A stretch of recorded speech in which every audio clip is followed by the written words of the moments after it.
नमस्कार बंधुरा कुकिंग पैलेटे तुम्हादेर स्वागत। आज के बानाबो चिंगड़ी माछ दिए गाठी कचु आलुर रेसिपि। आमी एखाने चिंगड़ी माछगुलोके हलुद माखिए निएछि, भेजे निচ্ছি।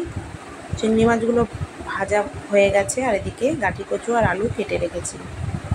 गाठी कचुगुलोके एकटु भेजे नेब नुन और हलुद दिए, तारपर आलूगुलो एर मध्य दिए एकसाथेई भेजे नेब। गाठी कचु और आलू एकसाथे भेजे नेওয়া হয়ে গেছে। আমি আর আলাদা করে তুলে রাখিনি, একটু ছড়িয়ে দিয়ে ফোড়নটা দিয়ে দিলাম তেজপাতা আর শুকনো লঙ্কা। তারপর এর মধ্যে দিয়ে দিলাম মশলা। এখানে মশলা দিয়েছি একটা পেঁয়াজ, 2 কোয়া রসুন, দিয়েছি জিরের গুঁড়ো, ধনের গুঁড়ো, লঙ্কা বাটা, আদা বাটা, দিলাম হলুদ আর নুন। সব অল্প অল্প করে স্বাদ পরিমাণ মতো দিতে হবে আর তারপর মশলাটাকে কষিয়ে নিতে হবে। আমি ছোটো চামচের 1 চামচ করে সব মশলা দিয়েছি আর পেঁয়াজও একটা মিডিয়াম সাইজের দিয়েছি।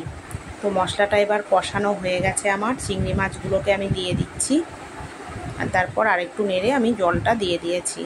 এবার ঝোলটা ফুটে গেলে আমি এগুলো সেদ্ধ হয়ে যাবে, একটু অপেক্ষা করি, ঢাকা চাপা দিয়ে রান্নাটা করে নিই। মিনিট কয়েক হয়ে গেছে, সব সেদ্ধ হয়ে গেছে আলু গাঠি কচু। এবার আমি একটু গরম মশলা দিয়ে এর মধ্যে তারপর নামিয়ে নেব।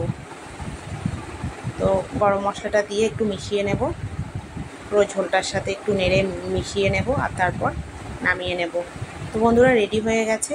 এবার আমি নামিয়েও নিয়েছি। গাঠি কচু আলু দিয়ে চিংড়ি মাছের রসা রেডি হয়ে গেছে। তোমাদের কেমন লাগলো জানিও। প্রতিদিনের মতো ভালো লাগলে আমার চ্যানেলটা সাবস্ক্রাইব করে দিও। ভালো থেকো, সুস্থ থেকো। এই গাঠি কচু আলুর এই চিংড়ি মাছের রেসিপিটা কেমন লাগলো জানিও। নমস্কার বন্ধুরা।